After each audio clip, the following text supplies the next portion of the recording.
Hello, everybody. Patch 14.15 is coming pretty soon, I think in about 2 weeks. July 31st is the date I've heard. And with it comes a lot of big arena changes that they've been posted on Twitter, but it's kind of hard. They're not really all in one place fully. So I kind of went through them all, and I've got them pulled out here in a nice little slideshow with a really interesting theme here, as you can see. Line across, gray, love it. So here we go. Now this first one, okay, Arena's been going great. They're adding more to it. Can't get enough anvils, then this is the perfect augment for you. Pick up stats on stats on stats for, you guessed it, even more stats. I'm guessing, and there's the July 31st right on this picture actually, but I'm guessing this is in response to all the Twisted Fates and Orns running around, and Pike too, that would stack anvils because of a YouTube video, and it caused their win rate to go down like 10%, or at least like their top four win rate went down 10% because of this. It was not a valid strategy. It was really funny. Um, if you buy enough stats, you can get a prismatic stat shard, which gives you a ton of stats across the board and basically makes you unkillable. I've played against an Ornn who hit it one time. Otherwise, I've not seen it. Like everybody always misses it and they just lose. So this is probably in response to that. So maybe it becomes a more efficient, or you can actually strategize into only buying stat shards. So that'll be something that's pretty interesting moving forward. Next, we have looking to mess up the arena and your opponents without having to press a button. Try out the new AutoCast Augment Slime Time. This sounds very interesting. I'm not really sure what they want with this. It depends on how good, these abilities are. These AutoCast augments. What I immediately think of is, okay, Blitzcrank hook. That exists. That's kind of an AutoCast. You're not really Blitzcrank though, and it just hooks. That misses all the time. Like maybe once in a blue moon will it actually ever hit the opponent. Because of that, I'm a little hesitant about this autocast augment. It just doesn't seem very useful unless I'm a mage or something. If I can just like keep running while point and click abilities go off, I don't even have to stand and like cast them or something. I'm not sure how it'll work. I can see that being good. Like imagine Brand who's just walking around the map and that's pretty much all he's doing. And all of a sudden, you get E'd or something and stunned, and Brand didn't really do anything. Could be very annoying. Other than that, I don't really see much value in this. Whoops, there we go. Keep an eye out for Dual Wield, an augment that will make on-hit builds so fast you might just miss them if you blink. Okay, it's called Dual Wield. Obviously, I think of like Lucian double tap. So like maybe like an auto and then a second auto comes through or something like that. Obviously, I could be wrong. I'm just guessing based off Dual Wield. On hit builds so fast you might miss them if you blink. Well, let's see. I'm trying to think here because I know there's the don't blink augment that's like your speed. The faster you are than the opponent, the more damage you do. I'm trying to see if that like ties in or anything. I'm trying to deduce this, dissect it, make sure I can predict exactly what it's going to be. But truthfully, I don't really know. There's already so many like on hit augments that exist in the game. Even some like Runon's Hurricane, like Typhoon is basically Runon's. It just applies a bolt to somebody else. So if this is just like, you know, there's one that's like every fourth auto is magic damage. Okay, well that's already making on hit good. On hits so fast. Okay, there's one that like every third attack your on hit applies twice or something like that. So I feel like it's already been done unless it's like Lucian auto tap or something like that, double tap passive. Not really sure how this one's supposed to work. Here you go. This augment will have you running hot. Trailblazer burns a nearby enemy after you dash or blink. So, again, just to kind of compare it to abilities, it's Poppy W, except it seems like it'd be ranged. Uh, Currently, I don't really think the metagame has too many dash or blinks. Obviously, I don't know how many of you have been keeping up with Arena, but every 2 weeks when a normal patch comes through, there is an Arena patch that buffs and nerfs some really strong champions, and then like they buff the lower ones, make them actually usable in the game mode. It's how we got stuff like Renata, Glask, and Lulu running around because Renata got buffs. If you haven't seen that, it's very annoying. I think it's gotten nerfed now since, but Renata would just auto once, and then the Lulu shield would apply her passive, which would do an insane amount of AP damage, and they would just win and take over games. Anyways, back on topic here. I mean, some of the good characters have a lot of dashes. I just immediately think like Tryndamere Zed, Master Yi, stuff like that. But there are melee characters that just, kind of walk at you and beat you down that are always a problem. Like Dr. Mundo has been constantly good. Alistar W actually probably counts, so you could burn an Alistar. That's interesting, I guess. But like stuff like Olaf as well, he'll just kind of run at you face first. So it could be good. Obviously, it's very situational, and I feel like kind of having it as an augment may be a problem. It doesn't feel like I'd always want to take this augment. It kind of feels like one that if I saw it, I'd be like, okay, well, what are my options here? And maybe I'll take it depending on the game state. Like sometimes I see Vanish and I'm like, okay, what is my job here in this game? Vanish is good. I'll take Vanish. Kind of see it in that similar niche. All right, a new quest augment for you patient prismatic people looking for a big payoff. Pick up Prismatic Egg coming to an arena near you. Um, right here they mentioned at the top here, adding more prismatic items are coming as well. They're not really provided. There's a few spoilers for them, similar to these changes, but not all the prismatics are listed. However, this specifically talks about perfect for hunting another shot at Dragonheart. So, Prismatic Egg is in TFT. Basically, if you win, you get like 2 turns off your egg. If you lose, you get 1 turn off your egg. And after a certain amount of rounds, the egg will hatch, and you'll get a bunch of rewards. Now, with another shot at Dragonheart, I'd imagine it's the same thing. You'll get your egg, it's useless. After a certain amount of times, you'll get a prismatic item. And, I'm sure you get to pick from your 3, your reroll, whatever. That's interesting. I've always really liked Prismatic Egg in TFT. It's really funny, and that's what's most important about it. Um, is it good? No. It's got a really high win rate in TFT because if you're winning, you take it. If you're losing, you just lose the game because you're down an augment. It's kind of similar in this to like Golden Spatula, so that should be fun to look out for. Ultimate Roulette Augment replaces Flea Summoner spell with something else entirely, but you'll always get lucky. Okay, this is for missing the Silas. Silas used to be in Arena. He would give random alts to every single person in the game. Some could be absolutely broken, and it would kind of just be RNG what you get. Here, they're moving it into an augment, which is interesting. First off, I just want to say all the augments that replace Flea, I'm never a big fan of. Flea just feels so good on like everything. I know, like on Lee Sin one time, I was don't blink. That's the move speed one. But I was the one where you return back to where you had used a movement ability, and it was kind of funny. But there's so many times where I wanted flee just to get that extra speed to catch somebody or to run towards a flower or something. So I don't really like not having flee. Anyways, ultimate roulette, I'd be okay not having flee with an ultimate, especially some of the old ultimates that used to be handed out when Silas was around. Like I remember Fiddlesticks ulti, Gangplank ultis, Lux ultis. Very good, very strong ultimate abilities. I think Kennen, these big team fight alts that will pretty much win you the round. So I could see this being a really good augment if you get it. Obviously, it's not going to be best in slot on anybody, but it's one that like across the board is probably not going to be bad to take. You'll just be like, okay, yeah, I'm happy taking this, not wasting a reroll, saving the rerolls for the prismatic item. All right, this deal's just too good to pass up. The fire sale augment lets you sell all you non-quest items for 100% of their value. Yep, all you non-quest items for 100% of their value, perfect for a mid-game pivot.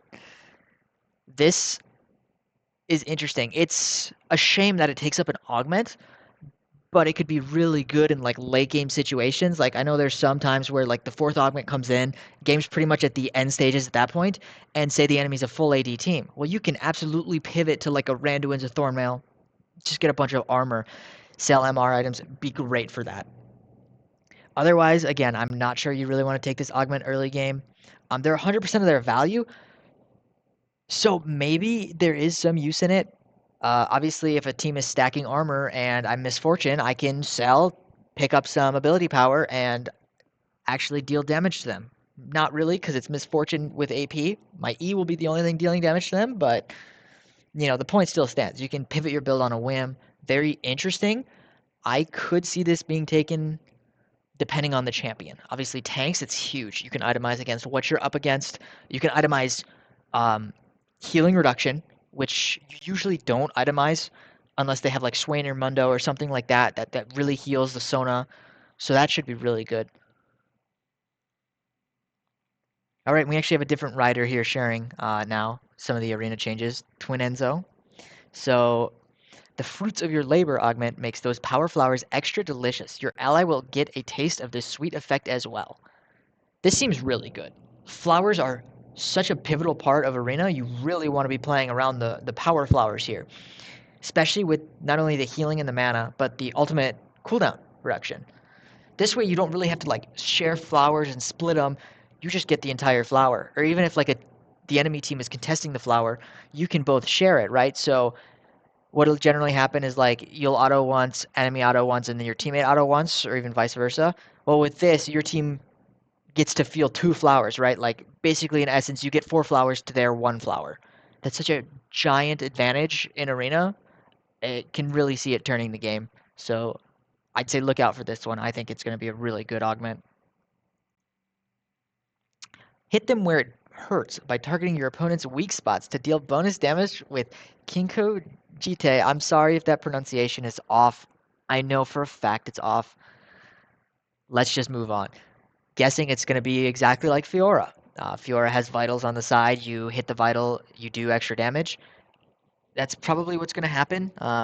Targeting your opponent's weak spots. I don't really know what they mean by that outside of, hey, left side now has a little nice bar. That means if you hit him on the left side, he'll do bonus damage. So similar, we don't know numbers. Like most augments, we don't actually know numbers, so it just kind of becomes a feel thing, a win rate thing, a statistics thing. You have to look, play it, kind of understand how it is. Could be interesting, could not be. All kind of depends on the damage numbers.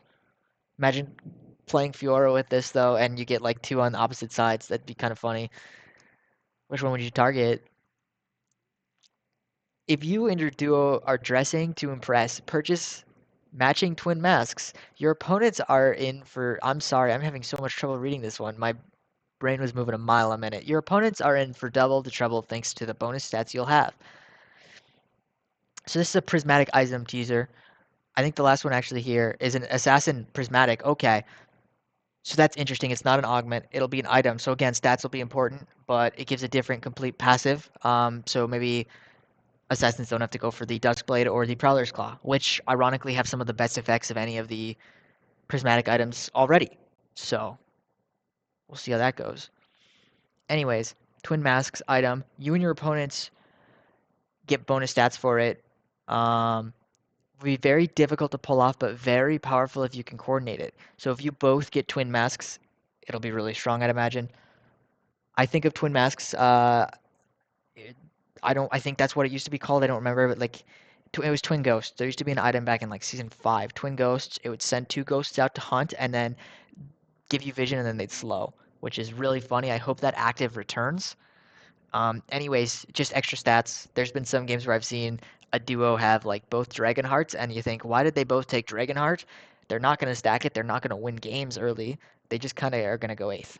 So Twin Mask could be good. It would have to be really, really good, like a huge payoff for it to be pickable over any other of the prismatics. However, if it's too strong, it's very easy. I feel like it's very easy to coordinate Twin Masks if you're playing as a duo or even like alone, just say, hey, I got twin masks. If you can find it, let me know. So that one might be like a balancing nightmare, but we'll see.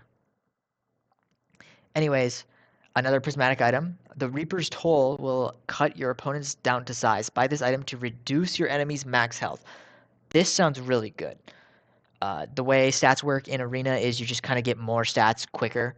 Tanks will end up in like 10k health range sometimes towards the end of the games. Ranged characters will have like 4k health, right?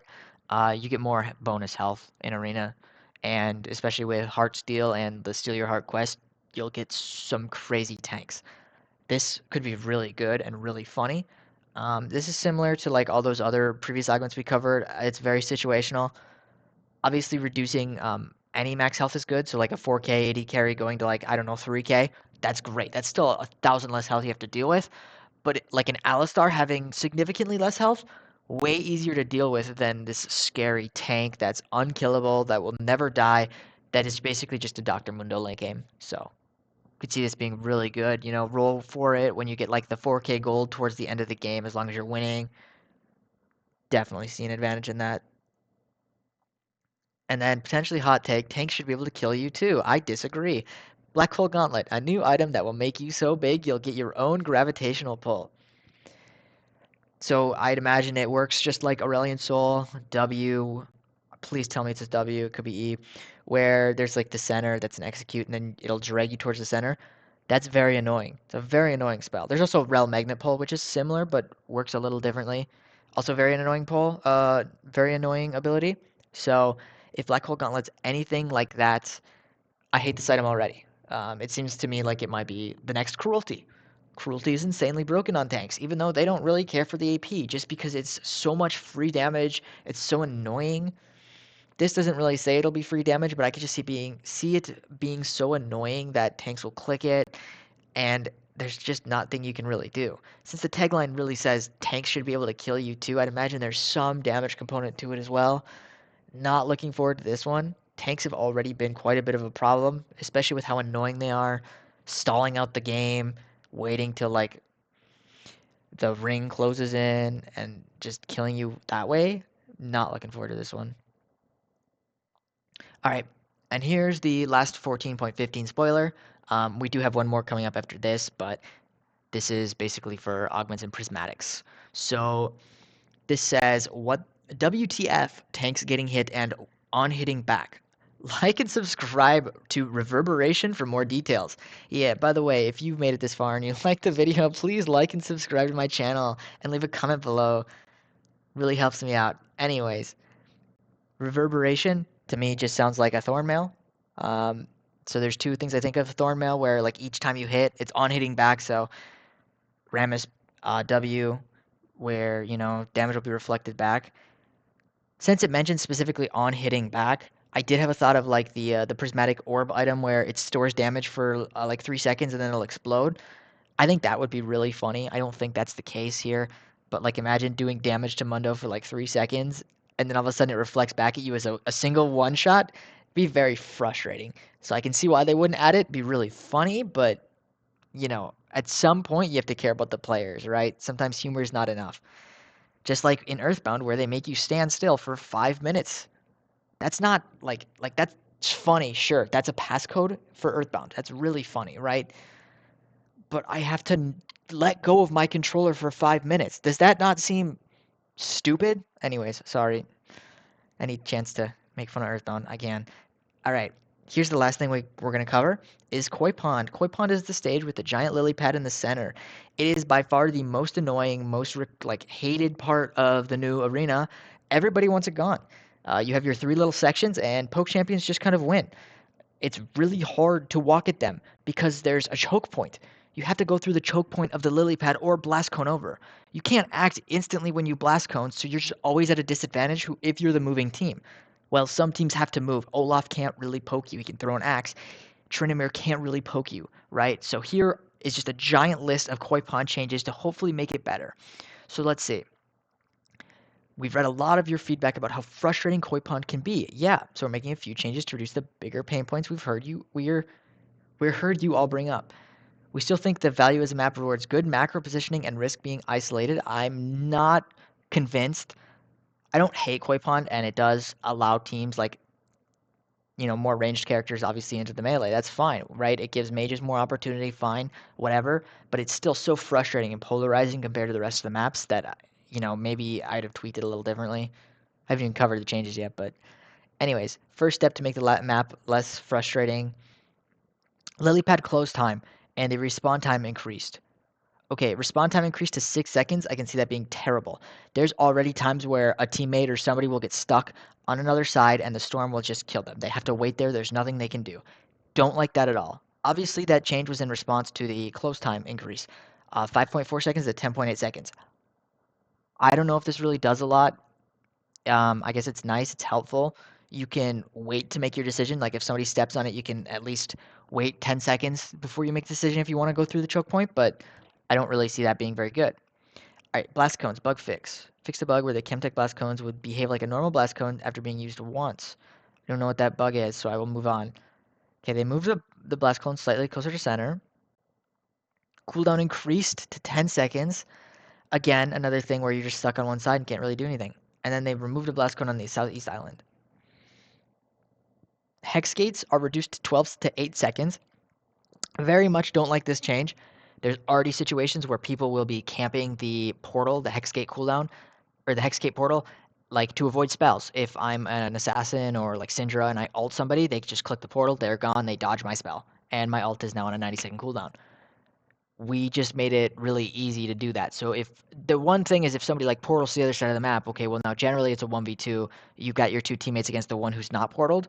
Well, if it's 8 seconds, if it's like a tank or like a tankier character, they can generally just take the portal right after. So not a fan of lowering the cooldown. I don't really think it accomplishes much. So that'll be interesting to see how that plays out.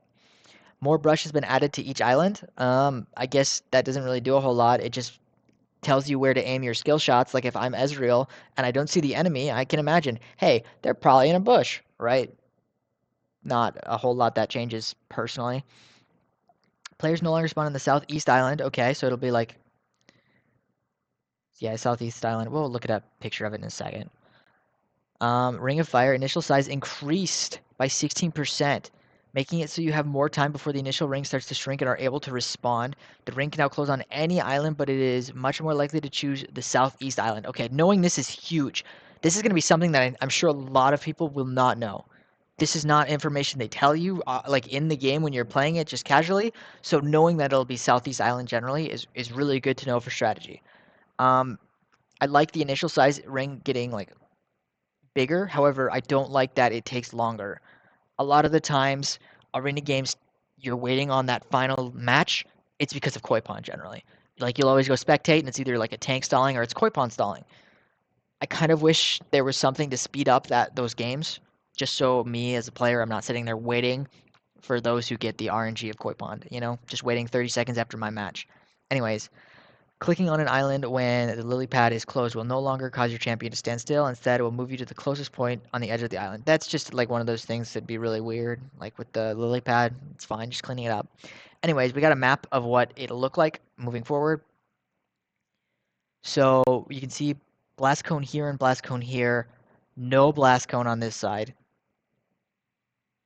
This is the southeast though, so this is where the ring will close.